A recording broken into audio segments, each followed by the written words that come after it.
আজ পর্যন্ত যত আচার আমি কাঁচা আম দিয়ে বানিয়েছি, বিশ্বাস করেন আমার কাছে মনে হয়েছে এই আচারটাই একদম বেস্ট। আমার হাতে তৈরি যত আচার তৈরি করেছি তার ভিতরে এই আচারটা এত মজা হয়েছে, এত মজা হয়েছে, যা একবার বাসায় ট্রাই না করলে কখনোই বুঝতে পারবেন না। এই আচারটা তেলে দেওয়া এবং রোদে দেওয়ার ঝামেলা ছাড়াই এত মজা হয়, যা একবার বাসায় ট্রাই করে দেখতেই হবে। আসসালামু আলাইকুম, welcome to Maryam mini kitchen. আজ আপনাদেরকে দেখাবো রসালো একদম জুসি জুসি কিভাবে আম দিয়ে স্বল্প খরচে আচার তৈরি করে ফেললাম। আমি এখানে 1 কেজি পরিমাণ আম নিয়েছি। আমের খোসাগুলোকে ছাড়িয়ে নিয়ে ভালো করে একটু ধুয়ে নিয়েছি। আমগুলোকে ভালো করে ধোয়ার পরে তারপরে আমি আমগুলোকে মাঝখান থেকে কেটে নিলাম। প্রত্যেকটা আম আমি মাঝখান থেকে কেটে নিলাম। অবশ্যই আমগুলো এই আচারটা তৈরি করার জন্য একটু পরিপক্ক হতে হবে, আর না হয় এই আচারটা তৈরি করার জন্য পারফেক্ট হবে না, আমগুলো ভেঙে যাবে। তারপর আমগুলোকে আমি মাঝখান থেকে 2 টুকরো করে নিলাম। অবশ্যই চিকন করা যাবে না। তারপর একটি নাইফের সাহায্যে আমগুলোকে আমি একটু কেচে কেচে নিলাম, মানে ছোট ছোট করে কেটে কেটে নিলাম। দেখতেই পাচ্ছেন কীরকম কেটে নিয়েছি। এরকম কাটলে একটা সুবিধা হচ্ছে, লবণ, তারপর হচ্ছে মশলা, চিনি, সিরকা এগুলো একটু আমের ভিতরে ভালো করে ঢুকবে। এজন্য এরকম করে কেটে অবশ্যই নিতে হবে, এটা একদমই স্কিপ করা যাবে না। তারপর এরকম করে প্রত্যেকটা আম আমি কেটে নিয়েছি। এরপরে 1 কাপ পরিমাণ চিনি আমি আমের ভিতরে দিয়ে দিলাম। আপনারা চাইলে বেশি কম দিতে পারেন, যে যেরকম মিষ্টি যেরকম খাবেন সেরকম বেশি কম দিতে পারেন। আমার কাছে মনে হয়েছে 1 কাপ দিলেই পারফেক্ট হবে, তাই আমি 1 কাপই দিয়েছি। তারপর আমি 1 চামচ লবণ অ্যাড করে দিয়েছি। 1/4 কাপ হচ্ছে হোয়াইট ভিনেগার অ্যাড করে দিয়েছি। এরপর একটু ভালো করে নাড়াচাড়া করে এগুলোকে একটু ভালো করে আমের সাথে মিশিয়ে দিতে হবে। চিনিটা গলা পর্যন্ত আমাকে অপেক্ষা করতে হবে। অবশ্যই কিছুক্ষণ রেস্টে রেখে দেব। এরপর ভালো করে নাড়াচাড়া করার শেষে আমি কিছুক্ষণ রেস্টে রেখে দিলাম। চলে আসলাম এগুলোর মশলা তৈরি করার জন্য। আমের আচারটা বানানোর জন্য যে মশলার দরকার আমার, সেই মশলাগুলো তৈরি করার জন্য চলে আসলাম।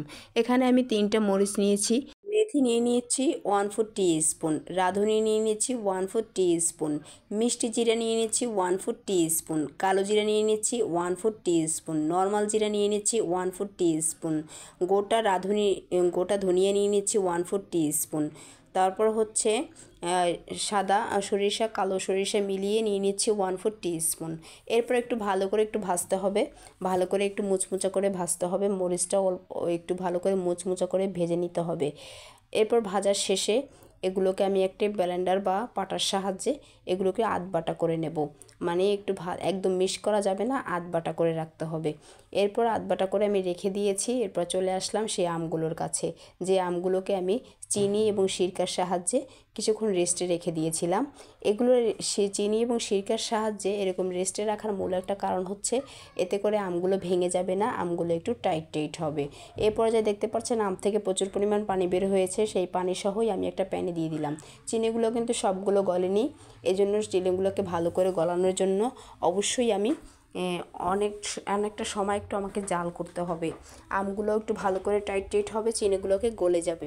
এজন্য একটু অনেকটা সময় আমি একটু জাল করব। আর যখন আমি জাল করব তখন একটু আলতো হাতে আমগুলোকে একটু নেড়ে চেড়ে দেবো। যদি এই মুহূর্তে আমি জোরে নেড়ে চেড়ে দেই তাহলে কিন্তু ভেঙে যাবে। এই পর্যায়ে আমি যখন একটু চিনিগুলো গলে গেল তখন একটু হলুদের গুঁড়া, একটু লাল মরিচের গুঁড়া দিয়ে দিলাম। এটা জাস্ট কালার আনার জন্য আমি দিয়েছি, অপশনাল। তারপরে একটু ভালো করে আবার আলতো হাতে নাড়াচাড়া করতে হবে, মানে কালারটা সুন্দর হওয়ার জন্য, আর হচ্ছে আমের সাথে ভালো করে মিশে যাওয়ার জন্য। দেখতেই পাচ্ছেন আমি কিন্তু ভালো করে একটু নাড়াচাড়া করতেছি। একটু আলতো হাতেই নাড়াচাড়া করতে হবে যাতে করে আমগুলো একদম ভেঙে না যায়। এই পর্যায়ে আমের সিরকাগুলো কিন্তু ফুটে উঠেছে, দেখতেই পাচ্ছেন। আমি কিন্তু ভালো করে আমের সাথে মিশিয়ে দেওয়ার চেষ্টা করতেছি। এভাবে করেই মেশাতে হবে যাতে করে আমগুলো কোনো অবস্থাতে ভেঙে না যায় বা কড়াইয়ের সাথে লেগেও না যায়, সেই দিকটাতেই খেয়াল রাখতে হবে। তো এরকম করে আমি যখন আমটা তৈরি করলাম, এ পর্যায়ে আমি যে মশলাগুলো তৈরি করে রেখেছিলাম সেই মশলাগুলো আমি এখন অ্যাড করে দেব। যে মশলাগুলো তৈরি করেছিলাম আগেই বলেছিলাম একদম অল্প মশলা লাগবে, এই জন্য সেখান থেকে আমি 1 চামচ পরিমাণ মশলা আমি এখানে অ্যাড করে দিয়েছি। এরপর একটু ভালো করে মশলাগুলোকে আবারও মিশিয়ে দিতে হবে আমের সাথে। এরপর কিছুক্ষণ জাল করতে হবে আর একটু আলতো হাতে আবারও নাড়াচাড়া করে দিতে হবে। দেখতে আমগুলো কিন্তু একদম টাইট টাইট হয়ে গেছে, দেখাই যাচ্ছে আমগুলো এত পরিমাণ টাইট হয়ে গেছে, এখন আর কোনো ভেঙে যাওয়ার আর কোনো কারণ থাকবে না। তো এখন দেখতে পাচ্ছেন আমগুলো যেমন জুসি জুসি তেমন রসালো হয়ে গেছে। এই আমগুলোকে এখন যে পরিমাণ ঝোল দেখা যায় এটা কিন্তু একদম ঠান্ডা হয়ে গেলে এই পরিমাণ ঝোল আর থাকবে না। তখন কিন্তু এই চিনির সিরকাটা আমের সাথে একদম আঠালোভাবে লেগে যাবে।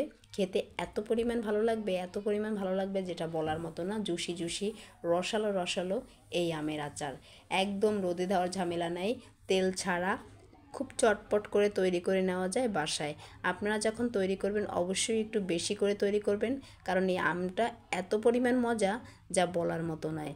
যাই হোক, দেখিয়ে দিলাম কত পরিমাণ সফট হয়েছে এই আচারটা।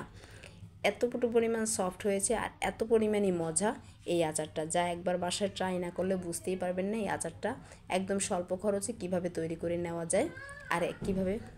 তো এই পর্যায়ে আমার আমের আচার তৈরি করা শেষ। তো রেসিপিটা কেমন লাগলে অবশ্যই কমেন্টে জানাবেন, ভালো লাগলে লাইক কমেন্ট শেয়ার করবেন। দেখা হবে নেক্সট ভিডিওতে, সে পর্যন্ত সবাই অনেক বেশি ভালো থাকবেন, অনেক বেশি সুস্থ থাকবেন।